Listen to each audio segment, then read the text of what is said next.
In the heart of Jerusalem, where ancient stones echo with divine promises, a monumental event is unfolding, one that reverberates with the sacred prophecies of the Bible and finds intriguing parallels in the cryptic verses of a 16th century seer. The construction of the Third Temple, long foretold in Scripture, is no longer a distant aspiration, but a tangible reality drawing nearer with each passing day. The preparations are awe-inspiring as a table of showbread crafted with precision to symbolize God's provision stands ready. The golden menorah, its 7 branches poised to radiate divine light, shines with celestial splendor, and every sacred vessel from the incense altar to an outer model of the Ark of the Covenant has been meticulously recreated to fulfill the Torah's exacting standards. The Third Temple is not merely a dream, it is a divine mandate poised to rise in our generation, calling believers, scholars, and watchers of the times to witness its fulfillment. Yet these preparations extend far beyond the physical realm. A rare and sacred ritual, the sacrifice of red heifers, is being planned, rooted in the purification rites described in Numbers 19. This ceremony is pivotal, cleansing the priests in the temple site from ritual impurity, paving the way for the Third Temple's construction. Some believe this act could signal a transformative shift on the Temple Mount, where the Dome of the Rock currently stands, fulfilling a critical moment in end-time prophecy. These developments are not isolated religious acts. They are profound signs that the words of Scripture, and perhaps even the enigmatic quatrains of Nostradamus, are unfolding before our eyes, aligning with the divine timeline laid out in the Bible. In recent years, the world has witnessed a cascade of signs pointing to the fulfillment of biblical prophecy: geopolitical tensions, natural disasters, and spiritual awakenings. But what is happening in Israel today is unprecedented, a stirring unlike anything seen in centuries, perhaps even millennia. After nearly 2,000 years of absence, a seismic shift is occurring in Jerusalem. The role of the high priest, central to Israel's spiritual life in ancient times, is being restored. A man has been chosen, rigorously trained and meticulously prepared to assume the sacred duties of the high priest of Israel, a development that resonates with the visions of the prophet Daniel recorded over 2,500 years ago. Intriguingly, this moment also finds echoes in the cryptic prophecies of Nostradamus, whose quatrains have captivated imaginations for centuries, offering a provocative lens through which to view these events. This is not a historical curiosity, it is a prophetic milestone pointing to the end of days and the imminent return of Jesus Christ. Before we delve deeper, I invite you to pause and subscribe to our channel if you haven't already. If you're passionate about exploring Bible prophecy, archaeology, and the signs of the times through a faith-based lens, you'll find a spiritual home here. Our mission is to illuminate these profound truths with clarity and conviction, connecting the eternal truths of Scripture, historical insights, and even the enigmatic predictions of Nostradamus to the events shaping our world today. Now let us embark on a comprehensive journey to uncover the significance of the high priest's return, the preparations for the Third Temple, their alignment with biblical prophecy, and the intriguing parallels in Nostradamus's quatrains. To understand the weight of this moment, we must travel back to ancient Israel, when the temple stood as the epicenter of spiritual life, a tangible manifestation of God's covenant with his people. The high priest held a unique and sacred role, set apart as the only individual permitted to enter the Holy of Holies, the innermost sanctum of the temple, where the Ark of the Covenant rested and God's glory dwelt. On Yom Kippur, the Day of Atonement, the high priest, adorned in holy garments with the breastplate of judgment, and the ephod, offered sacrifices to atone for the nation's sins. This was a moment of divine communion where the high priest stood as a mediator between God and his people, carrying the weight of their sins before the Almighty in a ritual that bridged heaven and earth. The high priest's role was not merely ceremonial, it was deeply spiritual, embodying Israel's covenant relationship with God.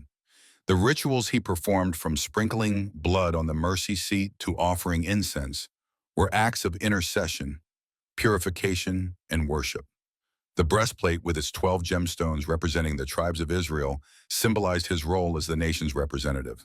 The ephod, woven with gold and fine linen, signified his consecration to God's service. Every detail of his duties, from the preparation of sacrifices to the recitation of prayers, was prescribed by the Torah, ensuring worship was conducted with reverence and precision. In 70 AD, this sacred order was shattered. The Roman armies led by General Titus besieged Jerusalem and razed the Second Temple to the ground. The Holy of Holies was desecrated, the Ark of the Covenant was lost, and the priesthood, along with its sacrifices, ceased abruptly.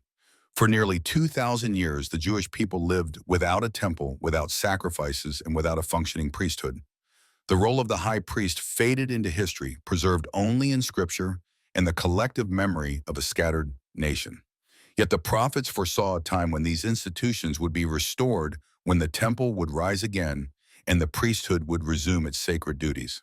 The book of Daniel provides a glimpse into this future. In Daniel 9:27, we read, "He will confirm a covenant with many for 1 7. In the middle of the 7, he will put an end to sacrifice and offering. And at the temple, he will set up an abomination that causes desolation."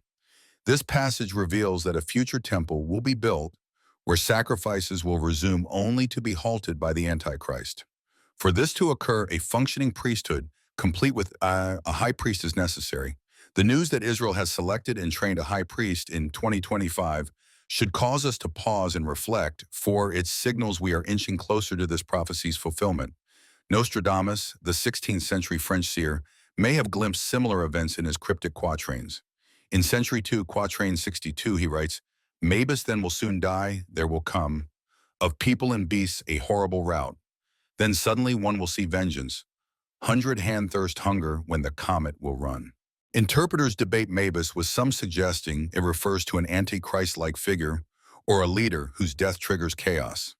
The comet may symbolize a celestial sign heralding upheaval, possibly in the Middle East, where the temple's restoration could spark conflict. While Nostradamus's prophecies are not authoritative like Scripture, they add cultural intrigue, suggesting even a 16th century seer sensed the seismic shifts we are witnessing today. In Jerusalem, the Temple Institute has labored for decades to prepare for the Third Temple's reconstruction. Their efforts blend faith scholarship and craftsmanship, reflecting a deep commitment to fulfilling the biblical mandate. The Institute has recreated the sacred vessels used in temple worship, each crafted with precision to meet the Torah's specifications. The golden menorah, its 7 branches symbolizing divine light, stands ready to illuminate the sanctuary. The table of showbread, adorned with 12 loaves representing the tribes of Israel, is prepared for the holy place. The incense altar, whose offerings once ascended to heaven, has been meticulously reconstructed. An outer model of the Ark of the Covenant, symbolizing God's presence, has been crafted with reverence, though the original Ark remains lost. These are not museum replicas. They are functional instruments of worship designed for a rebuilt temple.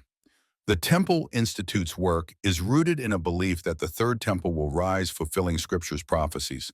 Their scholars have studied the Torah, Talmud, and other Jewish texts to ensure every detail aligns with biblical requirements. In 2025, their efforts have gained momentum, with reports of advanced architectural plans for the temple and increased public support in Israel for reclaiming the Temple Mount for Jewish worship. The Institute has also trained men from the tribe of Levi, descendants of Aaron, to serve as priests. These men have immersed themselves in ancient traditions, learning the rituals of purification, sacrifice, and worship.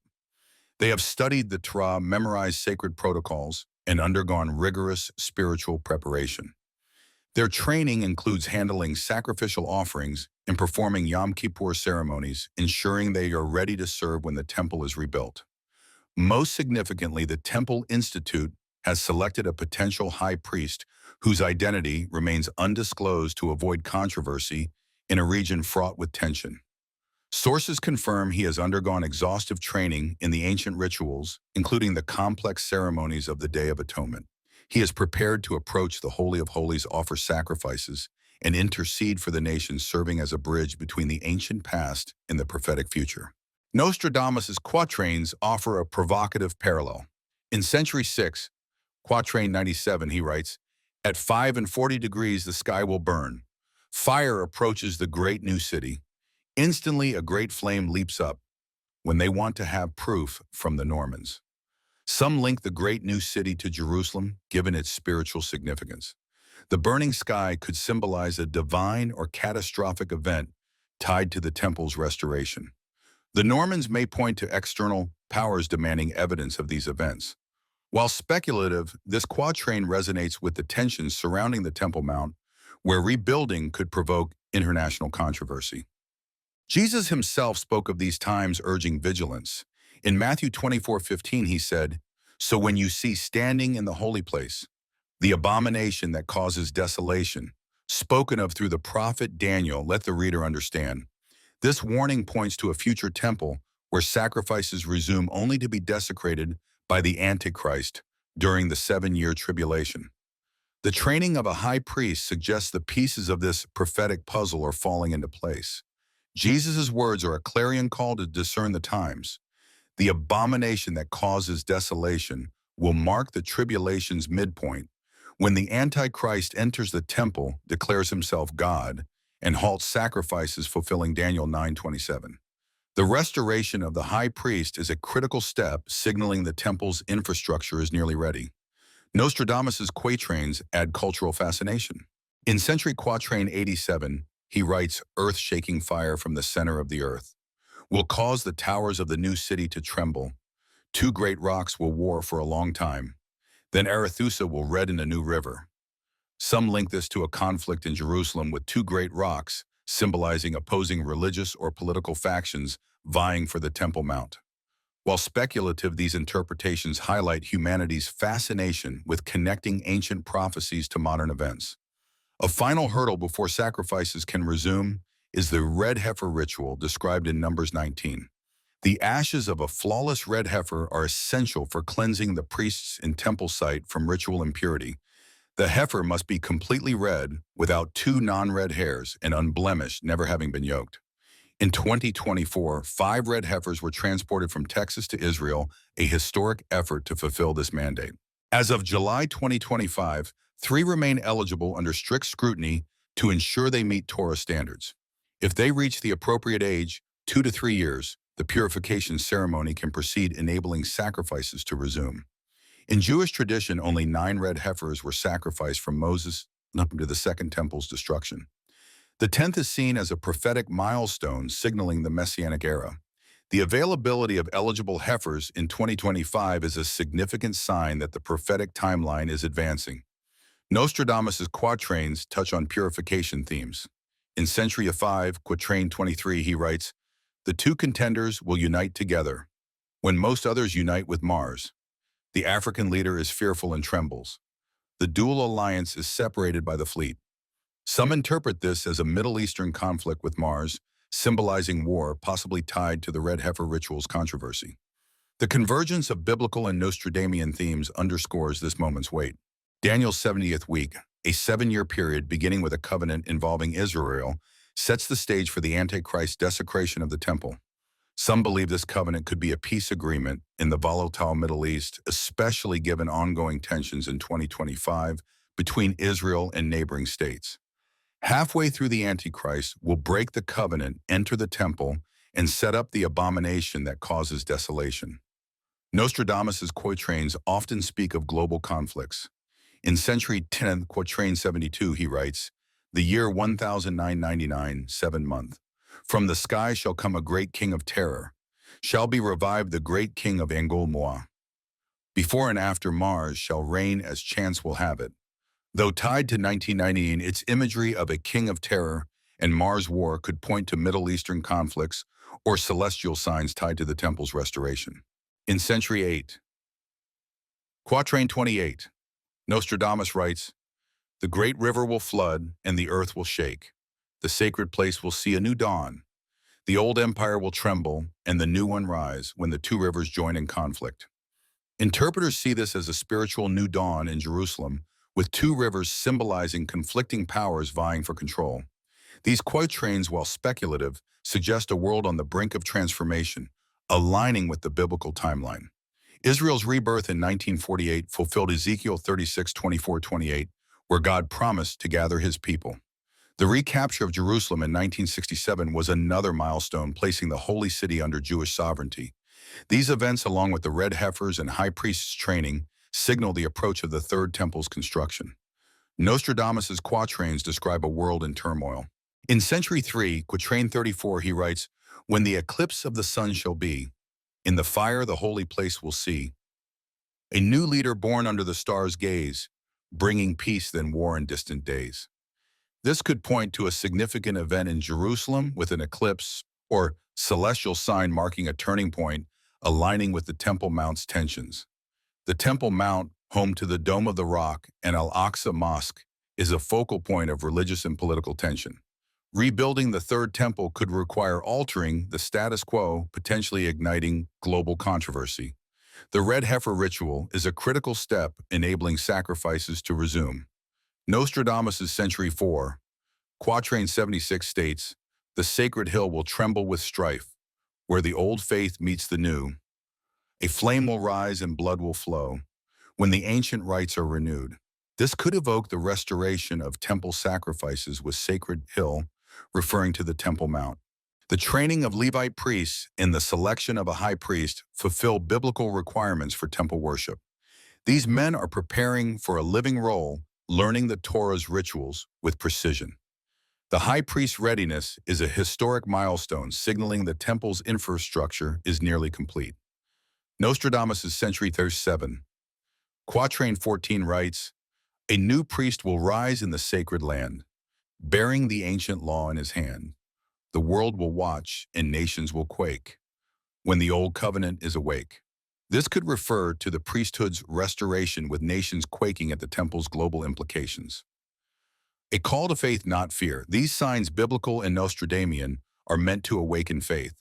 The high priest red heifers and temple vessels point to Christ's return. Hebrews 4:14 declares Jesus as the ultimate high priest whose sacrifice fulfilled the law. The earthly priesthood and temple are signs of God's plan pointing to Christ's return. If you have not surrendered to Jesus now, is the time to embrace him as Savior. The events in Jerusalem call us to draw nearer to God and live with expectancy. Nostradamus' quatrains, while intriguing, pale in comparison to Scripture's certainty. We stand at a pivotal moment where Scripture and Nostradamus' predictions converge to highlight our time's significance. The Third Temple, High Priest, and Red Heifers are divine signals fulfilling God's word. As we watch these events unfold, let us live with faith, vigilance, and expectancy, knowing our redemption draws near. Thank you for joining us on this journey. Subscribe for more content, exploring the signs of the times from a biblical perspective, enriched with historical insights like Nostradamus' quatrains. Stay grounded in the Word, keep looking up, and may God bless you as we await the return of our Savior.